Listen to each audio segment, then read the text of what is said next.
우리 오늘 하나님 말씀 마가복음 15장 37절로 39절입니다.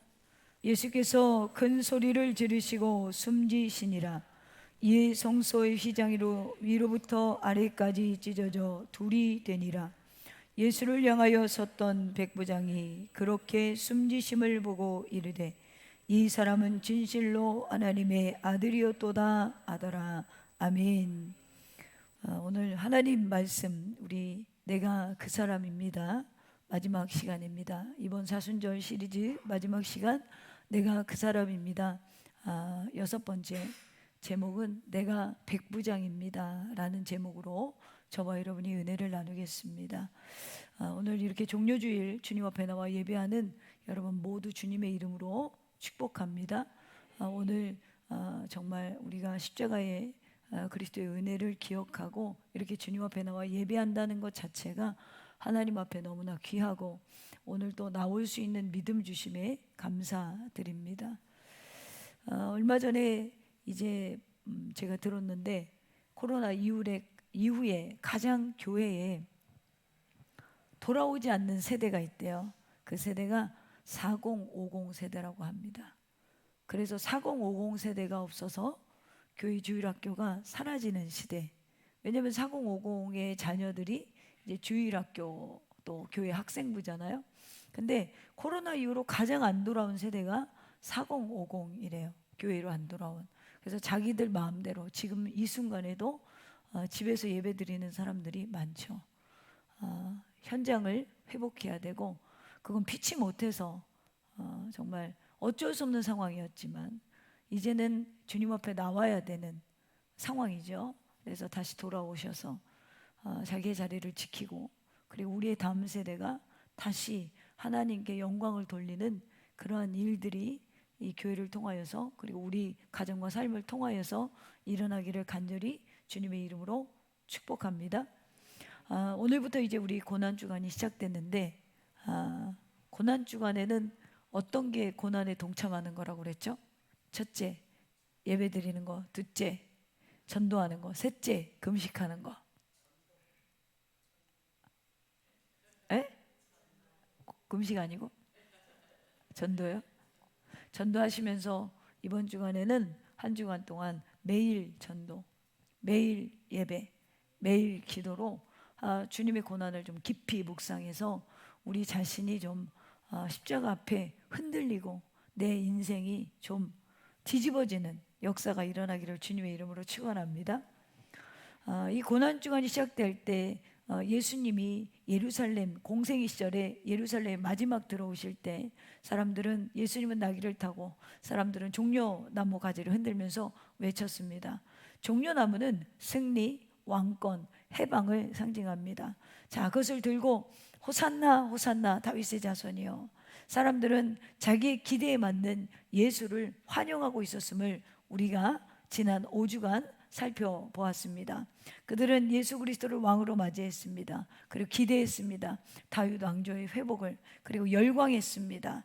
신흥 세력을. 그런데 불과 며칠 지나지 않아서 같은 입에서 십자가에 못 박으소서라는 빌라도의 뜰까지 우리는 함께 가보았습니다. 왜 이렇게 바뀔까요? 예수님이 변하셨나요? 아니요. 예수님은 처음부터 자신이 십자가에서 구속을 완성하겠다고 말씀하셨습니다. 예수님이 변한 게 아닙니다. 사람들이 변한 것이죠. 사람이 왜 변했을까요? 같은 예수를 보고 오늘은 호산나 다윗의 자손이요, 며칠 뒤에는 십자가에 못 박으소서. 왜 변할까요? 예수님을 예수님으로 보지 못했기 때문에 그래요.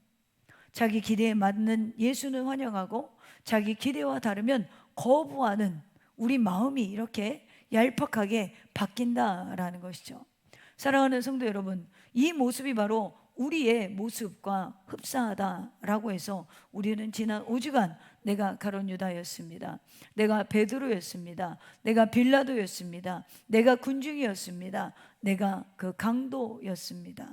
내가 그 사람입니다. 오늘 마지막으로 살펴볼 사람은, 이 사람은 제자도 아니었고 신앙인도 아니었고 유대인도 아니었습니다. 이 사람은 구약에 오실 메시아의 모형도 모르는 사람이었습니다. 그냥 로마 군인이었고 군인들의 백부장이었습니다. 그런데 이 사람이 가장 마지막에 정확한 고백을 하고 있어요. 39절 끝에 보니까 이 사람은 진실로 하나님의 아들이었도다. 이 장면을 마태복음 27장에서는 백부장과 및 함께 예수를 지키던 자들이 지진과 그 일어난 일들을 보고 심히 두려워 이르되 이는 진실로 하나님의 아들이었도다. 누가복음 23장에서 누가는 백부장이 그 된 일을 보고 하나님께 영광을 돌려 이르되 이 사람은 정령 의인이었도다. 백부장의 모습이 이렇게 마태복음, 누가복음, 마가복음에 기록되는데요, 제가 오늘 본문을 마가복음으로 선택한 이유가 있습니다. 각 복음서들을 보면 우리가 기록한 사람들이 강조하고 싶은 부분이 있어요. 마가복음은 그리스도라는 계시가 이 땅에 오셨음에도, 주어졌음에도 불구하고 깨닫지 못하는 사람들을 표현해 나갑니다. 그래서 이 주제가 처음부터 끝까지 일관되게 흘러요. 예수님을 따르는 제자들도 예수님의 말씀을 제대로 깨닫지 못해요. 그래서 눈이 있어도 보지 못하고 귀가 있어도 듣지 못하는 상태가 계속 마가복음 속에서 이어져 갑니다. 여러분이 마가복음을 짧으니까 잘 읽어보세요. 유독 예수님이 자기가 하나님의 아들이심을 알리지 못하게 하시고 제자들도 유독 깨닫지 못하는 것을 잘 기록하고 있습니다. 지난 우리가 5편 설교로 하나님의 아들을 두고도 이익을 따지다가 그냥 예수님을 팔아버리는, 인간적인 사랑의 한계에 부딪혀서 예수님을 부인하는, 진리를 모르니까 책임을 회피하는 손이나 씻는 사람, 군중심리에 이렇게 갔다가 저렇게 갔다가 끌려다니는 사람, 자기 자신도 십자가에 달려있으면서도 끝까지 악으로 대항하는 강도까지 예수 그리스도를 앞에다 두고 모두가 그 진짜 가치를 알지 못해요. 그런데 지금 들을 게 있는 자가 나타난 거예요. 예수를 하나님의 아들로 보는 자가 나타난 거예요. 여러분 가만히 생각해 보세요. 오병이어의 기적을 보고도 못 믿었습니다. 죽은 나사로를 살렸는데도 못 믿었습니다. 38년 된 중풍병자를 일으켜도 이 사람들은 예수를 메시아로 잘 못 믿었습니다. 근데 십자가에서 죽는 모습을 보고 믿는 자가 나타났어요. 그것도 구약에 증언하는 예수님을 알지도 못하는데 다시 오실 메시아 아무것도 모르는 자가 십자가에서 죽는, 세상의 패배와 같이 저주받은 그 죽음에 이르는 그 모습을 보고 예수가 하나님의 아들임을, 성자 하나님을 발견하게 됩니다. 대부분의 사람들이 깨닫지 못했지만 소수의 깨닫는 자들 속에 이 백부장도 구원의 반열에 오르게 되었습니다. 오늘 이 6주간의 시리즈의 결론입니다. 우리는 십자가를 바라보면서 죄인으로 끝나는 것이 아니라 죄인임을 고백하는 새로운 생명의 문을 발견해야 합니다. 요한복음 10장 7절에 그러므로 예수께서 다시 이르시되 내가 진실로 진실로 너희에게 말하노니 나는 양의 문이라. 10장 9절에 내가 문이니 누구든지 나로 말미암아 들어가면 구원을 받고 또는 들어가면 나오며 꼴을 얻으리로다. 십자가를 통과하는 진정한 생명에 이르는 문으로 들어가시기를 주님의 이름으로 축원합니다. 그렇게 되려면 첫째로 이제 우리는 십자가를 바라보며 인생의 흔들림을 경험할 수 있어야 돼요. 39절에 이렇게 시작합니다. 예수를 향하여 섰던 백부장이, 자, 향하여 섰다라는 건 백부장이 죽음의 십자가에 달리신 예수를 정면으로 바라봤다라는 거거든요. 향하여 섰다, 정면으로 마주했다라는 거죠. 지금 이 일을 맡아 하는 걸 보면 그는 이전에도 수많은 처형을 한 사람이에요. 이 사람 직업이 뭐예요? 군대 장관이었지만 지금 사형을 집행하고 있어요. 그러니까 처음 하는 게 아니고 굉장히 이슈가 됐던 사람이잖아요. 누가? 예수님이. 그러니까 이 사형 집행을 하는 사람으로 봤을 때 이 사람은 이게 직업적으로 있었다라고 우리가 추론해 볼 수 있어요. 죽음을 일상처럼 보던 사람이에요. 그런데 오늘 달랐어요. 그냥 일을 하는 게 아니라 예수님을 바라보고 있어요. 지금 예수님, 이 백부장이 십자가에서 무엇을 바라봤을까요? 처음에는 아마 끝까지 이 손과 발에 이 못이 박히는데도 불구하고 무너지지 않는 예수님을 보았을 거예요. 그리고 또 십자가에 못 박는 자들을, 비웃는 자들을 원망하지 않는 모습도 보았을 거예요. 그리고 마지막까지 누군가에 의해 죽음을 맞이하는 것이 아니라 주도적으로 죽으시는 모습도 보았을 거예요. 백부장이 지금 그렇게 숨지심을 보고, 지금 이렇게 돼 있잖아요. 39절 중간에 보면 백부장이 그렇게 숨지심을 보고 지금 자기도 모르게 뭐라고 고백해요? 이 사람은 진실로 하나님의 아들이었다. 여기 보고 헬라어로 이돈이라는 단어를 썼거든요. 이 단어가 무슨 뜻이냐면 시각적으로 본다는 것보다 깨닫는 그 무엇을 보았다는 거예요. 평상시에는 그냥 여러분이 예배 나왔는데 오늘은 이상하게 말씀을 듣다가 내 인생이 흔들리는 경험을 하는 거예요. 그냥 지나치는 게 아니라 그냥 지나치는, 자기가 직업적으로 사용을 집행했는데 그냥 흘러가는, 보세요. 양편의 강도가 있었잖아요. 하나님을 원망했고 또 오늘 주의 나라 들어가실 때 나를 기억하옵소서 라고 인정했던 강도도 있단 말이에요. 근데 이 셋 중에 이 백부장이 지금 예수를 보고 뭔가 느꼈던 거예요. 그 느껴서 자기도 모르게 입술로 고백하는 거예요. 이 사람은 진실로 하나님의 아들이었다. 여러분, 아마 이 백부장은 사형을 집행하면서 여러 사람을 봤을 거예요. 욕하면서 죽는 사람, 저주하면서 죽는 사람, 살려달라고 울부짖는 사람. 지금 이 양쪽의 강도만 해도 다양하잖아요. 한 사람은 예수님 원망하고, 한 사람은 예수님 나를 기억해달라고 하고, 그러니까 다양한 죽음을 맞이했을 것이라는 거예요. 그런데 예수님은 어때요? 저들의 죄를 사하여 주시옵소서. 저들이 하는 일을 모릅니다. 아버지, 내 영혼을 맡깁니다. 뭐 이렇게 중얼중얼거려요. 고통 속에서도 예수 그리스도가 흔들리지 않아요. 제가 언젠가 간증을 한번 들었는데 이런 말씀을 하시더라고요. 이분이 이제 인도네시아 선교사님이에요. 근데 이제 늦게 60대 중반에 잘 운영하던 교회를 퇴직하고 갑자기 선교사가 됐어요. 그래서 인도네시아로 갔는데 몸이 안 좋아서 이제 한국에 들어와서 건강검진을 했다가 이제 전립선에 암이 있는 걸 발견한 거예요. 그래서 이분이 이제 수술을 하기 위해서 예약을 잡고 대학병원에 이제 수술을 합니다. 수많은 사람을 이 의사가 수술을 했잖아요. 이 의사는 하나님을 안 믿었대요. 근데 이 선교사님, 목사님이죠. 이 선교사님이 수술하는 걸 집도하고 예수를 믿었어요. 왠지 아세요? 사람이 전신마취에서 들어가거나 혹은 깨어날 때 본성이 드러난답니다. 자기가 수많은 목사들을 메스를 잡고 수술을 집도했는데 다 쌍욕을 하더래요.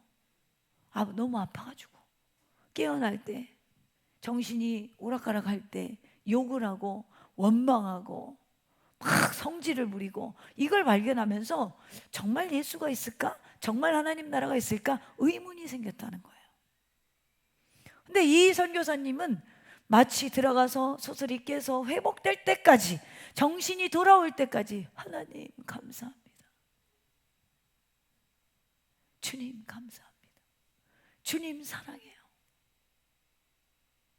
예수님 사랑해요. 이 말만 하더라는 거예요.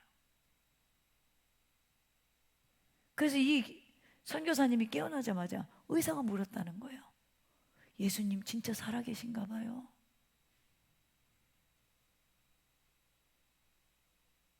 여러분 어떨 것 같아요?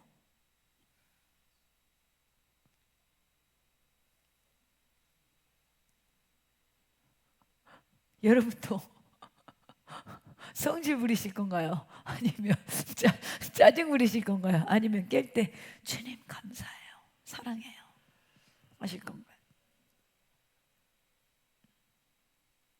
하나님은 이런 자들을 통하여 일하신다라는 거죠.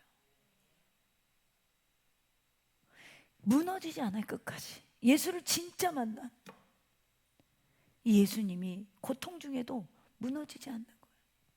이 백부장이 이걸 지금 보고 자신의 모든 것이 흔들리기 시작해요.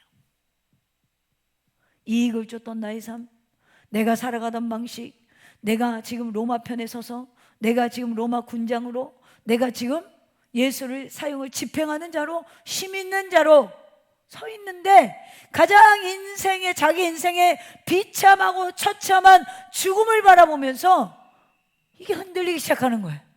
이게 뭐지? 이거 내가 알던 죽음이 아닌데? 이 사람 진짜 죄인이 아닌 거 아니야? 이 사람 사람이 아닌 거 아니야?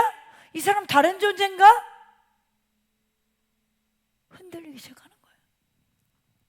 백부장이 십자가 위에 예수님을 직면할 때 자신의 기존 경험이 깨지고 판단이 흔들리고 인식의 변화가 되고, 그러니까 진심 자동 고백이 나와요. 하나님의 아들이구나, 저 사람 진짜구나.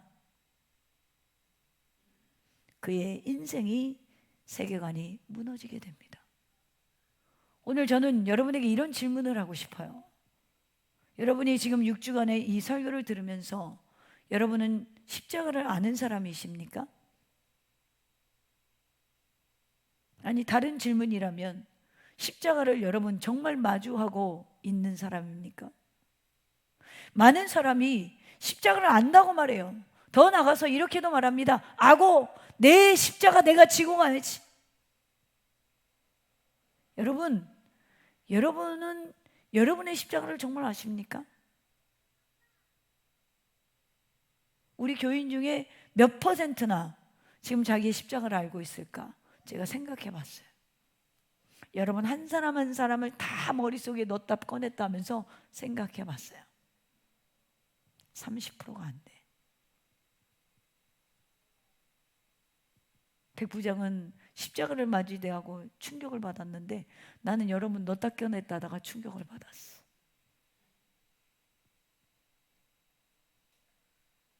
안 돼. 예수님의 십자가도 알고 내 십자가도 아는데 적어도 정말 내가 내 십자가를 안다면 우리가 왜 십자가를 지고 가는 길에 변화가 없냐는 거예요. 여전히 똑같아. 여전히 똑같은 일로 상처받고, 여전히 똑같은 일로 화가 나고, 여전히 똑같은 일로 우리는 시험에 듭니다. 이건 변화하지 못했다는 걸 다른 면으로 보여주고 있는 거예요. 십자가를 통해서 참 하나님, 성부 하나님을 직면하는 시간을 경험하지 못한 사람은 십자가를 통해서 내 삶 전체를 흔들어 본 적이 없는 거예요. 그러니까 십자가를 칠 수도 없어요. 아는 거와 행하는 건 여러분 다릅니다. 아는 만큼 행하지 않아요. 근데 십자가를 직면한 사람은 아는 것 이상 행합니다. 오늘 백부장은 어느 순간 이 십자가가 나 때문이었구나, 감동이 아니라 자기가 알고 있던 모든 것이 무너지는 순간 자동적으로 이 사람은 하나님의 아들이었구나. 사랑하는 더셈의 가족 여러분, 우리가 신앙생활을 오래 하다 보면 십자가를 안다고 착각해요. 왜죠? 익숙함 때문에. 예수님도 안다고 생각해요. 왜죠? 익숙함 때문에. 저는 오늘 이 익숙함이 여러분 삶에 깨지고 인생 전체를 흔들 만한 강력한 예수 그리스도와의 만남이 이 고난주간에 일어나기를 주님의 이름으로 축원합니다. 두 번째로, 십자가를 통과하는 진정한 생명에 이르는 문으로 들어가려면 이제 우리는 십자가를 하나님께 나아가는 길로 믿어야 됩니다. 목사님 내가 진짜 믿죠. 근데 진짜 믿는지 한번 보세요. 37절 38절에 보겠습니다. 예수께서 큰 소리를 지르고 지르시고 숨지시니라. 이에 성소 휘장이 위로부터 아래까지 찢어져 둘이 되니라. 요한복음에서 사도 요한이 예수님의 십자가 사건의 기록을 보면 19장 30절, 요한복음 19장 30절에 이렇게 기록했어요. 예수께서 신포도주를 받으신 후에 이르시되 다 이루었다 하시고 머리를 숙이니 영원히 떠나가시니라. 다 이루었다라고 요한복음 19장 30절에 말씀하십니다. 자, 이것은 주님의 죽음이 패배가 아니라 완성하시기 위한 의지적 죽음이었다라는 걸 우리가 추론해 볼 수 있죠. 다 이루었다라는 건 일부러 지금 매달려 있고 죽었다, 죽기까지 내가 들어갔다, 순종했다, 뭐 이런 의지를 볼 수가 있잖아요. 또 본문을 보면 예수님의 죽음과 동시에 한 사건이 일어났죠. 뭐죠? 38절에 이에 성소, 숨지시니까 어떤 사건이 일어났어요? 성소 휘장이 위로부터 아래까지 찢어져 뭐가 됐다? 둘이 되었더라. 여러분, 휘장이 뭐죠?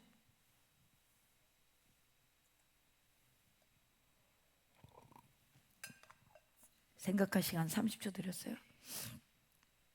이스라엘은 성막 중심의 신앙생활, 성전 중심의 신앙생활 했잖아요. 우리 신앙인들도 성전 중심의 신앙생활 해야 됩니다. 내 마음의 그리스도. 더 심해요, 신약시대 와서는. 그리고 교회 중심의 공동체.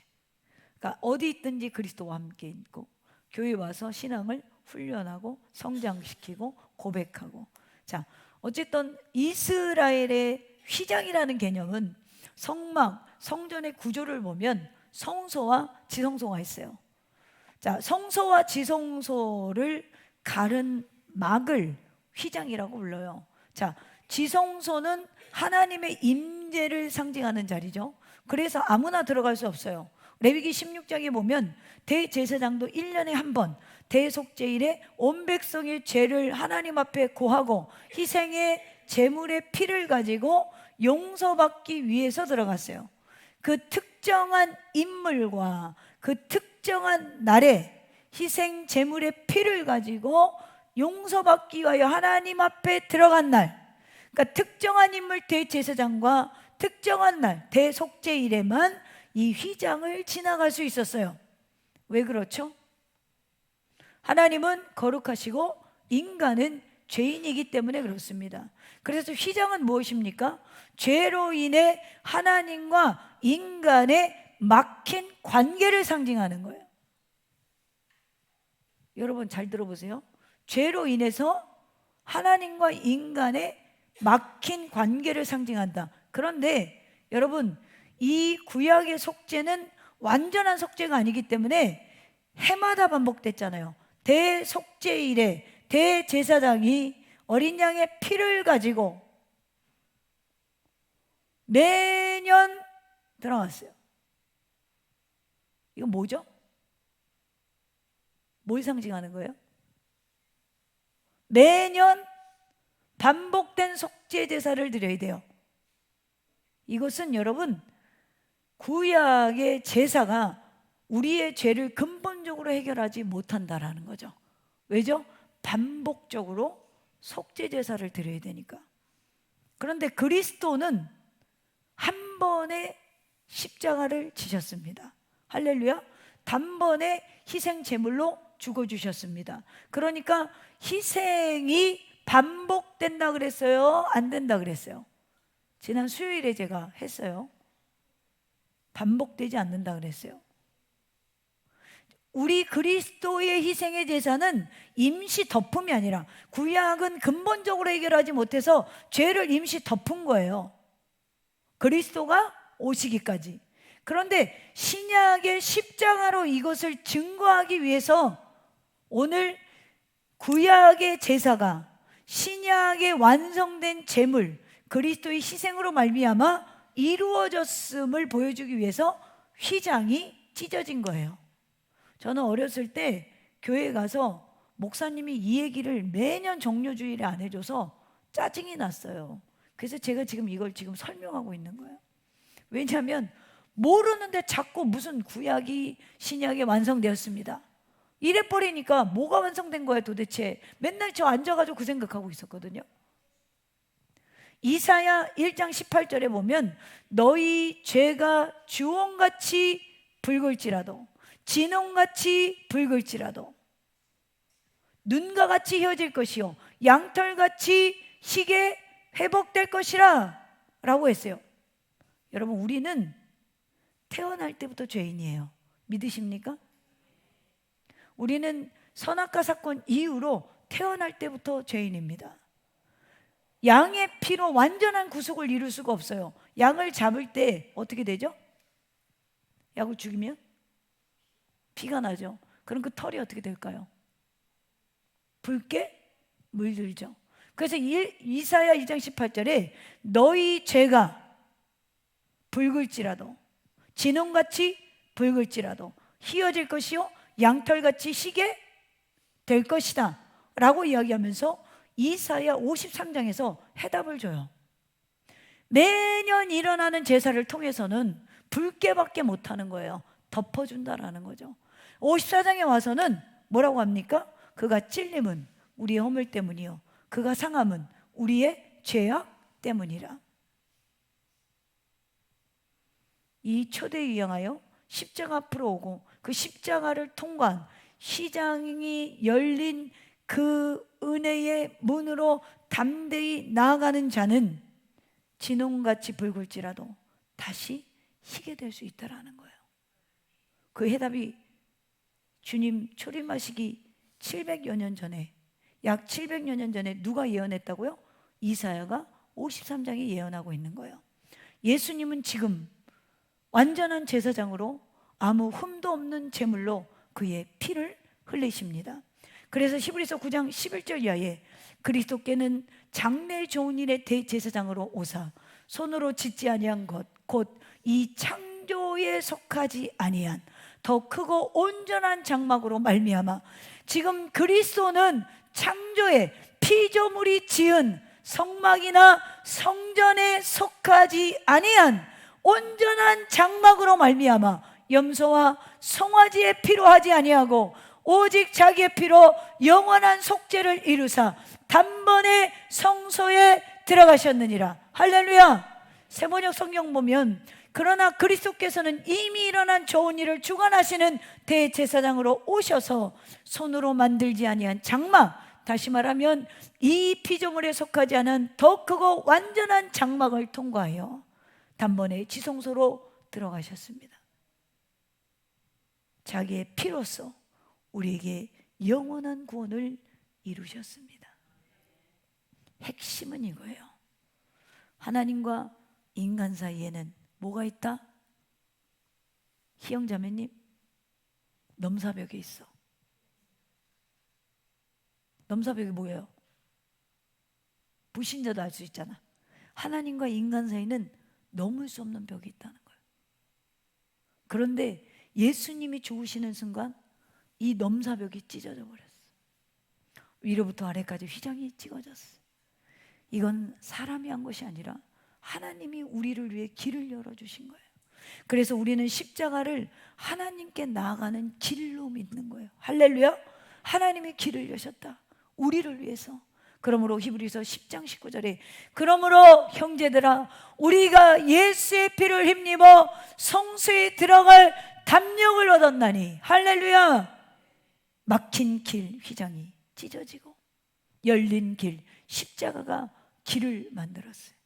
사랑하는 성도 여러분, 우리는 지난 5주간 십자가 앞에서 무너진 사람들 보았어요. 솔직히 말하면 우리는 태어날 때부터 우리의 죄가 진홍같이 붉은 사람, 원죄를 우리 안에 있잖아요. 그런데 오늘 말씀, 그래도 길이 열린다, 그래도 하나님께 나아갈 수 있다, 그래도 은혜가 우리에게 있다. 모든 것이 은혜. 우리는 자꾸 이렇게 생각해요. 내가 더 잘하면, 내가 더 깨끗하면. 아니에요. 이미 길이 열려 있습니다. 자격으로 가는 게 아니라 은혜로 들어가는 거예요. 은혜로 그 문으로 예수의 피를 힘입어 들어가시기를 주님의 이름으로 축원합니다. 마지막으로 십자가를 통과하는 진정한 생명에 이르는 문으로 들어가게 되려면 세 번째, 이제 우리는 십자가를 통해 고백하는 삶으로 나아가야 돼요. 39절을 다시 보겠습니다. 끝에 보니까 그렇게 숨지심을 보고 이르되 이 사람은 진실로 하나님의 아들이었도다. 백부장의 이 고백이 어디서 나왔을까요? 십자가만 본 게 아니라 그렇게 숨지심을 보고, 이건 뭘 본 거죠? 십자가를 통해 드러난 성자 하나님 예수 그리스도를 만난 것입니다. 여러분, 모두가 같은 십자가를 보고 있어요. 군중도 십자가를 봅니다. 제사장들도 십자가를 봅니다. 빌라도도 십자가를 봅니다. 그런데 아무도 고백하지 않아요. 왜 그렇습니까? 십자가 봤지만 예수님, 즉 성자 하나님을 못 보기 때문에 그래요. 그런데 이 백부장은 십자가를 통해서 메시아 예수 그리스도 하나님을 봅니다. 이 사람은 하나님의 아들이었구나. 이 장면이 비로소 시작이 시작되는 거예요. 여러분, 신앙의 시작이 시작되는 거예요. 여러분, 신앙의 시작의 출발점은 어디예요? 이 고백이에요. 나의 주, 나의 하나님이요. 이 고백 없이는 신앙인이 아니에요. 이 고백이 출발점이에요. 요한복음 9장에 보면 날 때부터 맹인이 나옵니다. 맹인된 사람이. 사람들은 이 사람을 죄인 취급했어요. 태어나서 한 번도 세상을 본 적이 없다고 성경은 증거합니다. 왜 그러냐면 유대 사회에서 날 때부터 장애인이다, 뭐 살아가면서도 장애인이다 그러면 아, 저는 죄를 지었구나, 저주를 받았구나 이렇게 생각했어요. 그런데 이 날 때부터 맹인된 자를 예수님이 고치시죠. 그것이 요한복음 9장에 기록하고 있어요. 여러분, 우리도 날 때부터 저주를 받은 사람들이에요. 왠지 아세요? 우린 태어날 때부터 지옥 백성이었어요. 그런데 이 지옥 백성, 태어날 때부터 지옥 백성인 우리를 유일하게 고치실 수 있는 분이 누구예요?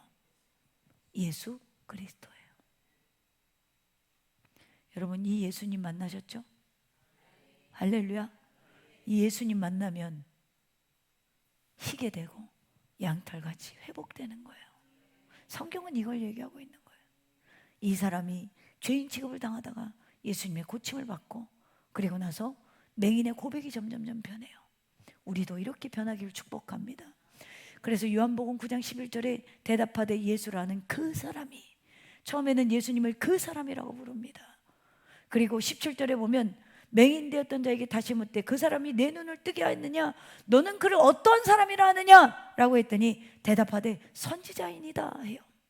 여기서 그는 선지자이니라 라고 고백합니다. 그러다가 이 맹인이 요한복음 9장 38절에 가서 이르되 주여 내가 믿나이다 하고 절하는지라. 할렐루야.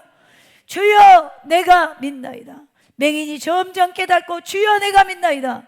우리가 태어날 때부터 지옥 백성으로 저주받아 태어나서 우리를 유일하게 고치실 수 있는 분이 예수 그리스도임을 만나는 게 신앙의 출발점인 이유.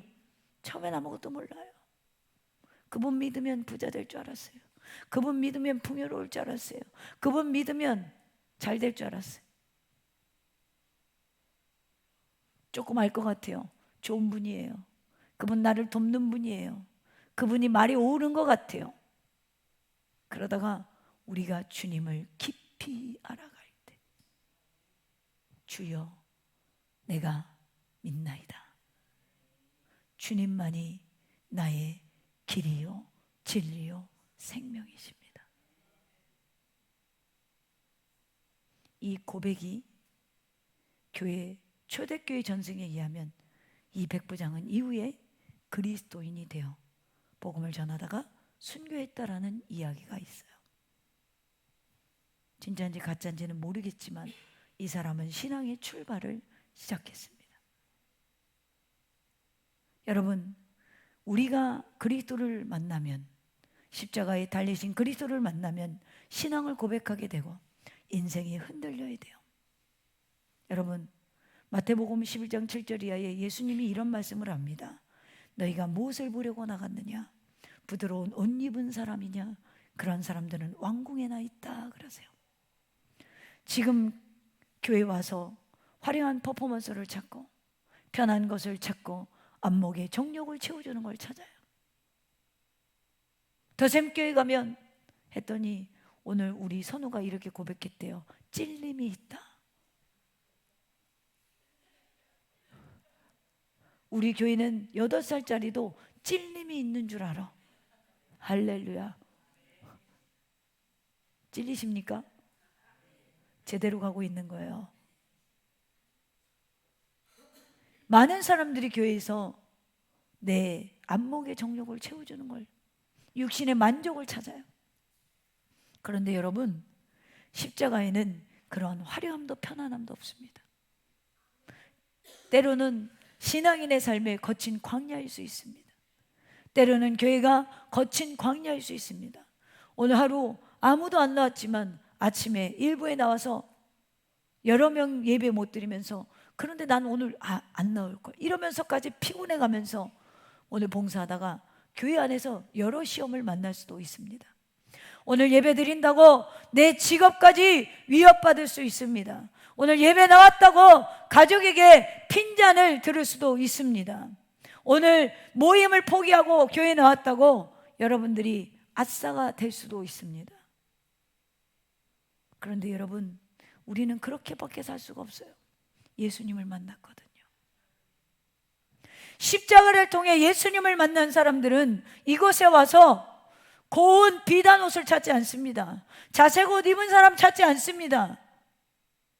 나를 위해 빛을 가발하시고 그 마지막 피 한 방울까지 흘리신 그를 주로 고백하게 되면 여러분의 인생에 안일함을 포기하게 되거든요. 다시 정리합니다. 지금 갈보리 언덕에 예수님이 달리신 십자가, 모두 같은 십자가를 봤어요. 어떤 사람은 조롱하고 어떤 사람은 고백합니다. 왜 다르죠? 하나님의 선택의 은혜가 임한 자, 십자가를 보면서 메시아이신 그리스도를 보게 됩니다. 여러분, 은혜가 임하면 내 안에 고백이 터져요. 여러분의 인생이 가룟 유다로 끝나지 마십시오. 베드로, 빌라도, 군중, 한편 강도로 끝나지 마십시오. 십자가를 보시고 정면으로 보시고 그리고 고백하십시오. 예수님은 하나님의 아들이셨구나. 예수님은 나의 구주이시구나. 내 전부를 걸어도 아깝지 않는 영생의 길이 이곳에 있습니다. 그는 진실로 하나님의 아들이었다. 할렐루야. 오늘 이 고백이 저와 여러분의 삶을 살리는 역사가 되어지기를 주님의 이름으로 축원합니다.